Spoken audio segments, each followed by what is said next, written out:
Eu estou aqui com o Orlando Santos, ele é residente na Zâmbia. É um prazer falar contigo, muito obrigado por dar uma entrevista para o Portal Guia-me. Eu queria que você falasse um pouco da sua vinda para países da África, sobre a sua família, para que o internauta do Portal Guia-me possa conhecê-lo melhor. É um prazer, pastor, poder falar. Eu vim para Moçambique em 96, quando eu vim a primeira vez, né? Pela origem do nome Moçambique ser uma origem islâmica, a ideia era essa, era vir para um país de origem islâmica. E acabei, quando eu cheguei aqui, fiquei numa região que não era, aqui no Dondo, na Beira. E hoje, atualmente, eu com minha esposa, nós estamos em Chipata, na Zâmbia, e nós trabalhamos com 3 comunidades muçulmanas, né? Nós trabalhamos com senhoras e nós trabalhamos falando a palavra de Deus, mas também usamos como recurso alfabetização na língua local, que é Chichewa e Chinyanja, e também tem uma escola de crianças, uma pré-escola também que nós ajudamos, são as filhas dessas senhoras. E existe um banco local onde elas mesmas chegam, é como se fosse uma poupança, né? Onde elas depositam algum valor e existe regras onde elas podem pegar esse dinheiro. Então nós costumamos fazer reuniões e hoje tem sido uma coisa tão interessante que mesmo os maridos que não participam dessas reuniões, né, quando elas não vão para a reunião, o marido diz, vá, porque eles perceberam que isso mudou a vida de algumas, né? Então, nós estamos lá em Chipata, na Zâmbia. A sua esposa, ela é nascida? Ela é zambiana. Eu conheci ela quando estávamos aqui em 2004. Tenho 2 filhos, Bupe e Mapalo. Bupe significa presente de Deus, Bupe Boqualessa, e Mapalo significa bênção de Deus. Você se encontrou, ministerialmente falando, você se encontrou nessas regiões? Nós nos encontramos aqui. Quando eu vim em 2004, ela já estava aqui. Na verdade, ela queria ir para o Brasil e Deus falou com ela para vir para cá, certo? E ficar na base de Jocunep, nós estávamos na base de Jocum. E quando eu também estava voltando para cá, em 2004, e foi quando eu a conheci, em 2005 nós casamos. Você também trabalha na área de saúde, certo? Como que é viver num país que, igual agora, se ouviu muito falar em malária, em cólera, e você, como profissional da área de saúde, você tem o conhecimento em nível científico, mas também tem o conhecimento no nível da palavra de Deus, que Deus cura e que Deus faz grandes maravilhas. Como você vive essas 2 perspectivas? Como que é dentro de você isso? Às vezes não é muito fácil, né? Como este ano aconteceu alguma coisa bem interessante. Nós estávamos numa reunião e percebemos que tinha uma criança que ela estava o tempo todo a dormir. Né? Quando nós terminou a reunião e nós convidamos a mãe para conversar um pouco, a gente percebeu que ela tinha malária. E ela disse, é verdade, fez exame já e já foi medicada.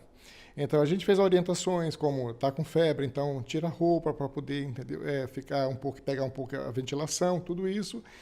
Mas quando foi em determinado momento que nós estávamos orando por outras senhoras, ela chega, a criança tinha uma convulsão. No momento que ela chegou, o meu pensamento era o pensamento certo de um profissional de saúde. Eu pensei, essa criança tem que estar com convulsão, ela precisa de diazepam, ela precisa ir para o hospital, precisa de um atendimento muito rápido. O hospital é longe, eu comecei a imaginar, essa criança pode morrer. E em algum momento, graças a Deus, eu lembrei, não, Deus é Deus de cura. E aí foi quando eu mudei, né? Como hoje estava falando na igreja. Enquanto eu orava, eu tinha todos essa multidão de pensamento, mas eu continuava orando, né? Eu continuava orando ainda pela cura da criança, mas no meu pensamento era o pensamento de um profissional de saúde. Só quando eu sintonizei a minha oração com confiar em Deus, foi quando, entendeu, a criança que já tinha parado de respirar, né? E no momento a gente não tinha verificado se ela tinha morrido ou não, mas ela no início estava com respiração muito ofegante, depois ela para e quando a gente começa a orar pedindo Deus que o Senhor venha com o espírito de vida, com o sopro de vida sobre ela, e aí é quando ela volta e a gente vê que mesmo com todo o conhecimento que você tem, a gente sempre vai precisar confiar em Deus. Você é do Ceará, né? Eu sou do Ceará. Você se imaginava morando num país africano, ou países, né? Porque ele já morou em Moçambique, agora mora em Zâmbia, né? Não sei se já morou em outros países. Você se imaginava fazendo isso nesse lugar? Não, eu nunca imaginei, pastor. Eu, na época, quando eu vim para cá, eu trabalhava em 2 hospitais, né, em 2 cidades, Aracati e Fortim, no Ceará. E eu vim como se fosse dar minhas férias para Jesus. Era um projeto que tinha na Jocum, e inicialmente era para ficar só um mês, depois eu decidi ficar 3 meses. Acabei ficando 3 anos de uma única vez, né? Então, enquanto estava aqui, meu pai faleceu, depois minha avó faleceu, tudo isso, e eu não voltei. E hoje, eu estou aqui há 5 anos, sem voltar, né, para casa, e para mim já não é mais tão difícil, né? Eu considero aqui minha casa. Então, família está aqui, tenho muita saudade de casa, mas já estou bem habituado. O trabalho é difícil? Muito difícil, não é nada fácil, né?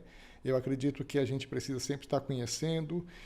A cultura de Moçambique é uma cultura diferente. O moçambicano, ele é muito aberto, ele é muito brincalhão, ele é um pouco parecido com o brasileiro em termos de se abrir com facilidade. Já na Zâmbia, não. O zambiano, ele é fechado. Você vai fazer uma pergunta, ele vai responder e vai se fechar. Quando você apresenta a palavra de Deus, a resposta do moçambicano é muito mais diferente da resposta do zambiano. O moçambicano, ele vai dizer sim, sim, sim, sim, sim, sim, mas é uma coisa só de boca para fora. Já o zambiano, não, certo? Ele vai realmente perceber a pergunta, tentar entender, e quando ele diz sim, é porque ele realmente entendeu. Então, isso acaba, no início, dificulta, mas facilita muito mais, porque você tem a capacidade de formar grandes discípulos mais rápido e melhor do que aqui. Como você vê o futuro, seu futuro?